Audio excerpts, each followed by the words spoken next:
Les gars, je suis vénère, je suis en colère, je suis même déçu de certains supporters du Barça. Pas qu'un, pas deux, pas trois, il y en a plusieurs. C'est même devenu une tendance en fait d'être dans la critique gratuite, bête et méchante contre la direction du FC Barcelone. Et dans cette vidéo, je vais soulever deux des points parmi tant d'autres que j'ai entendus. Et on commence par la première et la plus répandue que j'ai entendue, qui est de dire que la direction c'est des amateurs, voire des clowns. Ils auraient même pas réussi à inscrire des joueurs si Ter Stegen ne s'était pas blessé. Et ça sous-entend quoi en réalité? Ça sous-entend qu'il n'y avait aucune autre option que celle de la blessure de Ter Stegen pour inscrire les joueurs. C'est ce qu'on appelle un raisonnement fallacieux. On suppose qu'il n'y avait pas d'autre alternative, donc on en conclut qu'il n'y en avait pas. C'est un raisonnement en fait qui repose sur une hypothèse totalement invérifiable. Et c'est grave de la malhonnêteté parce que il y a aucun joueur du Barça qui n'a pas été inscrit. Donnez-moi un seul exemple d'un joueur qui n'a pas pu être inscrit par le Barça. Et laissez tomber, cherchez pas, il y en a aucun. La deuxième dinguerie que j'entends, c'est Flick fait tout le travail, la direction ne fait rien du tout. Et il y en a même qui vont plus loin. Ça là, j'ai halluciné quand je l'ai entendu. C'est que Laporta n'est bon qu'à venir faire la photo en fin d'année avec le trophée, alors qu'au final, c'est Flick qui fait tout. Sérieusement, les mecs? Non, vraiment, sérieux? Déjà, pour commencer, Flick, c'est qui l'a ramené? Il est venu tout seul. Et j'irai même plus loin, encore heureux qu'il fasse gagner l'équipe, encore heureux qu'il fasse son travail, le gars. C'est un peu pour ça qu'il est venu, non? Et pendant qu'on y est, à ce que je sache, Rafinha, il est pas venu tout seul au club. Koundé, il est pas venu tout seul. Inigo Martinez,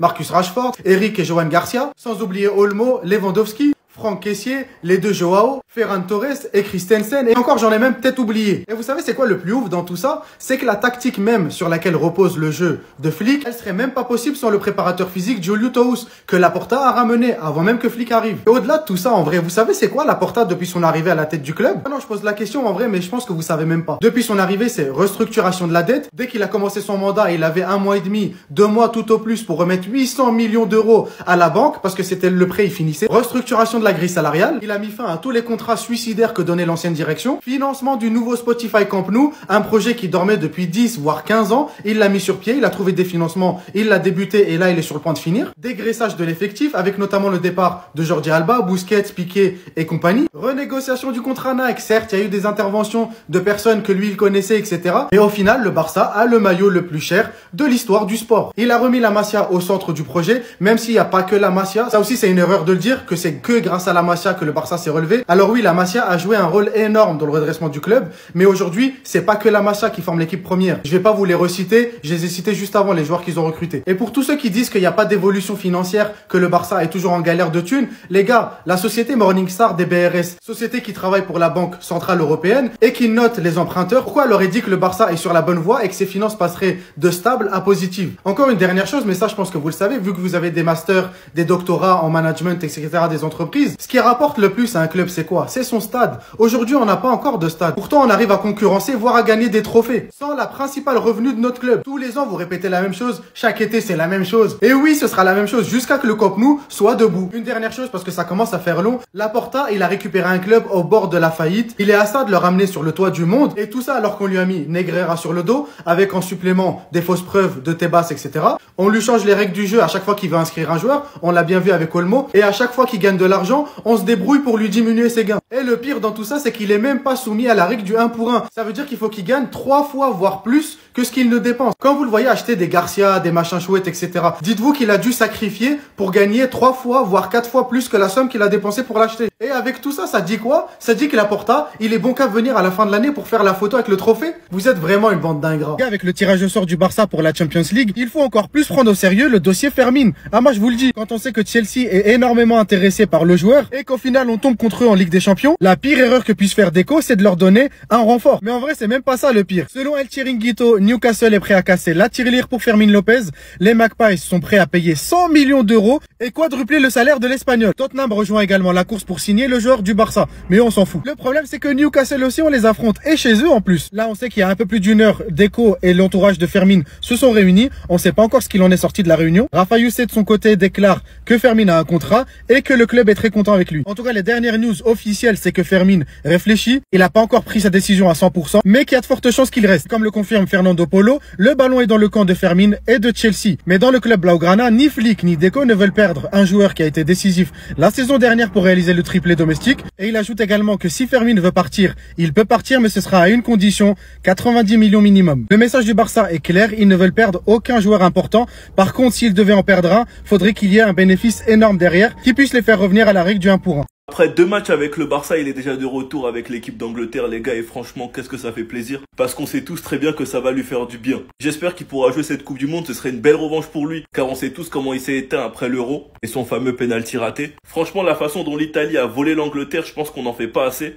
Mais bref, Marcus Rashford est dans toutes les conditions pour réussir au Barça et être heureux. En plus de ça, il se serait remis avec son amour de jeunesse. Pour ceux qui suivent un peu le feuilleton à United, à ce qui paraît, quand il est avec elle, il est à son prime. Et la dernière fois qu'il était avec elle, c'était la saison 2022 où il nous élimine en Europa League si je me trompe pas. Donc les gars, est-ce que nous aussi on aura le droit au Marcus Rashford Prime? Moi les gars, comme je vous l'ai dit, ce transfert, je suis hype. Et je suis certain qu'il va pas me décevoir. Il est dans une bonne équipe avec un bon coach, un environnement sain, des fans qui lui apportent de l'amour. Sur toutes les photos du Barça, il s'amuse H24 à sourire. Donnez-lui juste un match où il y a de l'espace et non pas du bloc bas, vous allez voir ce qu'il va créer. D'ailleurs, Gavi se serait blessé à l'entraînement, il aurait reçu un coup, mais ce serait rien de grave. Il devrait effectuer des tests demain, donc il est incertain contre le Rayo Vallecano. Maintenant, le gars qui lui a mis un coup, j'espère que ta vidéo elle va pas fuiter. Sinon, moi, je vais m'occuper de toi personnellement. C'est quoi ça? C'est quelle foutaise? Il y a 2 ans, lorsque le Barça s'est fait sortir par le PSG en quart de finale de Ligue des Champions en se faisant chicoter à domicile, Lamine Yamal avait mis une petite description sur son post. Le football te donne toujours l'occasion de te venger, nous reviendrons. FC Barcelone affronte le PSG et il les affronte ou encore une fois à domicile. Sauf qu'on sait pas si c'est le Camp Nou ou Montjuic. On se souvient tous de ce match avec l'énorme erreur de Araujo, mais cette fois-ci, il est de nouveau titulaire, capitaine et il aura l'occasion de se venger. Il aura l'occasion de se rattraper et de se faire pardonner. Il y a souvent des comparaisons de qui est le meilleur milieu du monde. Ce sera la fin des débats inutiles, les deux vont se retrouver sur un terrain. Et non pas avec leur sélection, mais avec leur club. On nous a aussi expliqué que Nuno Mendes est la kryptonite de Lamine Yamal qui la pocket. La défense du Portugal, bloc bas, prise à 3, c'est pas la même que le PSG. Ce sera du 1 contre 1. Et là, on pourra vraiment voir s'il est soi-disant son papa. Quant à Doué, il nous a lui-même expliqué qu'il était meilleur que Lamine Yamal. Bah on verra ça. Dembélé qui est le grand favori pour le Ballon d'Or, s'il le remporte, on va se faire énormément troller par les Parisiens à cause de notre propagande avec Lamine Yamal. Bah on aura l'occasion de vous faire taire et comme Lamine Yamal l'a dit, le football te donne toujours une chance de te venger. Ce que je comprends pas les gars, c'est que pourquoi quand c'est le Barça, ça fait énormément parler. Les gars, tranquille, le Barça a l'un des meilleurs tirages du pot 1, mais tranquille. Parce que quand c'est pour faire des tweets et faire des vidéos concernant le Barça et son tirage, il y a du monde. Mais quand c'est pour parler de celui du Bayern qui bizarrement ont pas de buzz, là il y a personne. Ah là il y a personne qui fait des vidéos pour expliquer à la mafia, ils ont trop de chance. Ils affrontent Chelsea et le PSG comme nous, et une bonne équipe de Première Ligue à l'extérieur. On affronte le PSG et Chelsea comme eux, et une bonne équipe de Première Ligue à l'extérieur. Tous ceux qui suivent la Première Ligue le savent très bien que le St James Park, ce n'est pas un cadeau. Après le reste, on est au-dessus. Et Francfort, c'était quand même les 3e de Bundesliga l'année dernière. De toute façon, on sait tous très bien quelles sont les 3 communautés les plus toxiques sur les réseaux. Les Parisiens, qui sont les champions d'Europe et qu'on affronte. Si on les tape malgré notre poule, ils auront plus rien à nous dire. Les Madrilènes, on joue dans le même championnat. Il y a un classico bientôt. Si on fait taire ces 2 grosses communautés, je vous promets qu'ils parleront moins de nous, vous verrez. Qui trouveront même une excuse comme l'année dernière en nous expliquant par exemple que le Bayern finalement ils étaient gaze. Les champions d'Europe, les champions du monde et une équipe casse-bonbon à l'extérieur. Moi personnellement ça me va, l'objectif c'est top 2 afin d'avoir tous ces matchs retour à domicile des 8e au demi. Enfin bref, sinon vous les gars vous en pensez quoi? Ramenez sur ce n'a pas ça, on s'en est. Donc là il y a polémique parce que soi-disant on a un tirage facile. On a un tirage facile, vous êtes sûr? Pour moi on a un tirage totalement normal comme pratiquement toutes les équipes. Peut-être mis à part le Paris Saint-Germain. On tire 2 grosses équipes dont le champion en titre, le Paris Saint-Germain et Chelsea qui est le vainqueur de la Coupe du Monde des clubs. Donc les 2 derniers clubs à avoir gagné une Coupe européenne déjà. Et honnêtement pour moi c'est les 2 meilleures équipes à l'heure actuelle là dans ce football. Donc déjà au vu de ça, ça compense. On prend les meilleurs. Après pour le reste, de Francfort, Olympiakos, Copenhague à Bruges, c'est des équipes moyennes, c'est pas des équipes faibles non plus. Copenhague, on l'a vu, c'est une équipe relou. Sur leur dernière participation, il me semble qu'ils sont qualifiés en 8e. C'est des équipes moyennes. Voilà, en vrai, c'est abordable pour nous, on va pas se mentir. Après, on prend Newcastle, on prend la pire équipe pour moi du chapeau 4. Donc ça te fait 3 équipes quand même avec un niveau quand même assez élevé. En plus, à St James Park, donc vous savez très bien que la tâche ne va pas être simple. Donc ne me dites pas que ouais, c'est le Barça, c'est facile, je sais pas quoi, arrêtez vos conneries. Pour moi, c'est un tirage normal. Pratiquement toutes les équipes ont 3 équipes compliquées à jouer, le reste c'est abordable. Donc arrêtez de nous casser les pieds quand c'est nous, ça y est, ça va 2 minutes. Serre à la fille qui envoie une balle perdue à Lamine Yamal. Décidément aujourd'hui tout le monde demande Yamal. Écoutez la folie. Do you like Lamine Yamal? I like Dembélé. Do you think Dembélé is the favorite for Ballon d'Or? Sure he is.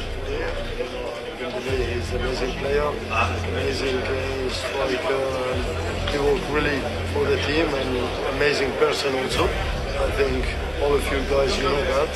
So I hope everybody, give his honest opinion on this. Thank you very much. Thank you.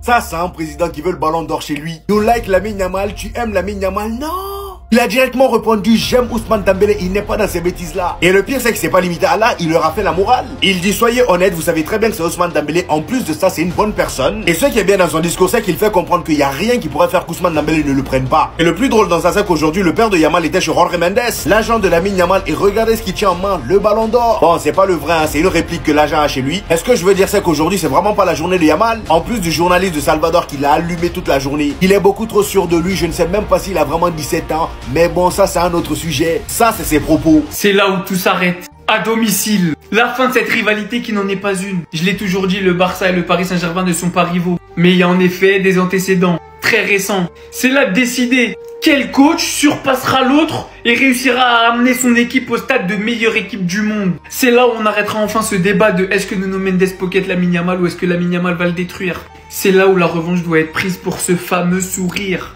C'est là où il faut effacer ce fameux match où Araujo a pris son carton rouge, exorciser tous les démons du passé. C'est là où Lamine Yamal pourrait devenir incontestablement, en dépit du Ballon d'Or, le meilleur joueur du monde. Là où FC Barcelone doit prendre sa revanche. Sur tous les derniers matchs, sur tous les débats qu'il y a pu avoir, sur cette finale qui nous a été volée. Elle n'a pas été volée, mais vous avez compris. Cette finale qui a été volée au foot. Sur ce Ballon d'Or qui a peut-être été volé à Rafinha, qu'il aurait pu aller chercher, moi j'en suis sûr, avec la saison monstre qu'il est en train de faire. C'est là, sous nos yeux, en Ligue des Champions, chez nous, à Barcelone. Le moment enfin de tourner une page. Et le moment d'offrir à tous les spectateurs du monde qui savent pertinemment que les deux meilleures équipes du monde sont bel et bien le Paris Saint-Germain et le FC Barcelone en termes de jeu. Le football nous l'offre. Régalez-vous. Que le meilleur gagne.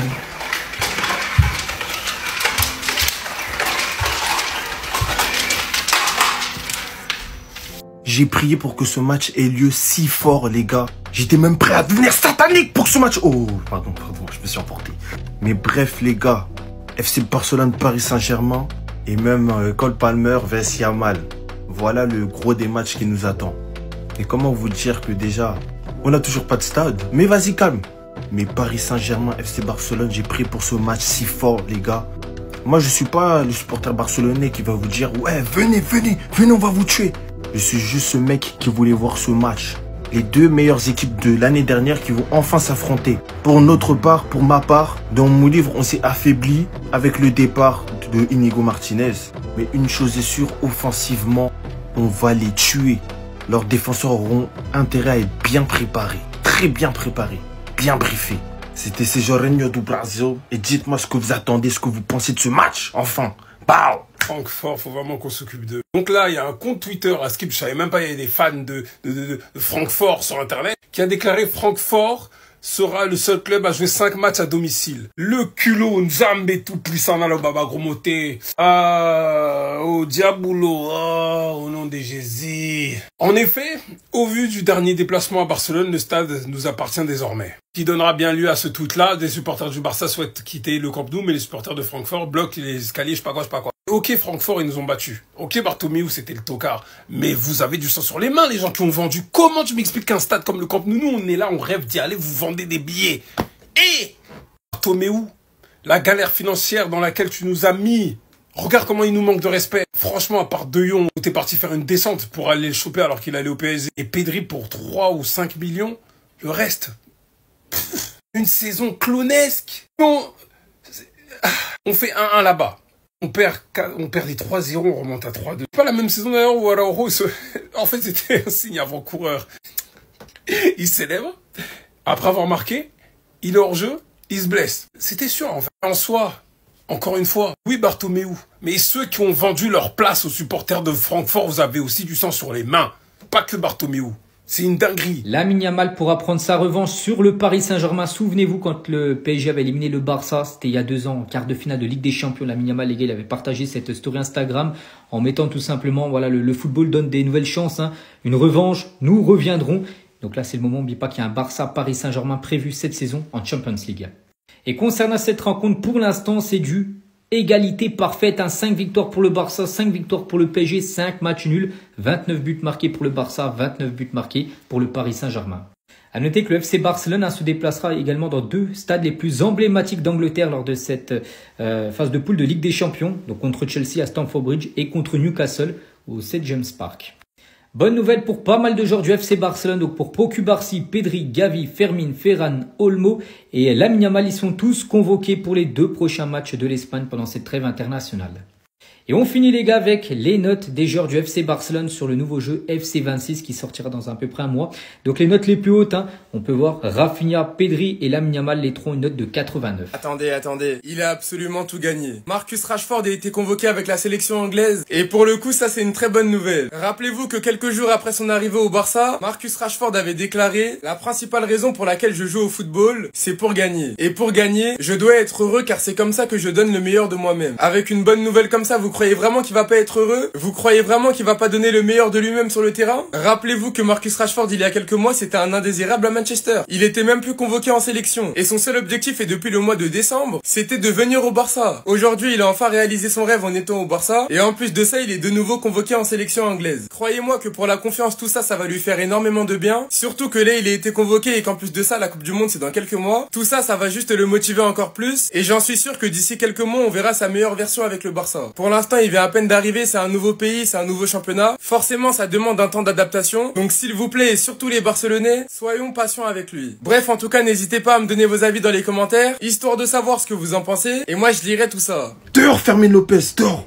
Non, attendez les gars, c'est pas ce que vous croyez. Mais au nom de Dieu tout-puissant, si c'est vrai cette histoire, que Newcastle et Tottenham sont prêts à mettre 100 millions d'euros sur Fermin Lopez, les gars, et qu'il y a des Barcelonais qui me disent: non, je l'amène pas à la porte. Non, je le conduis pas moi-même à l'aéroport. C'est une dinguerie, les gars. On est broke as fuck, les gars.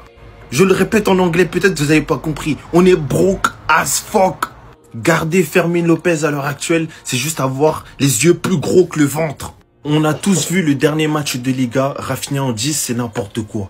Mais les gars, on a besoin de ces sous, les gars. Le mercato, il va finir. Et en défense, on va garder Araujo titulaire toute la saison. Non!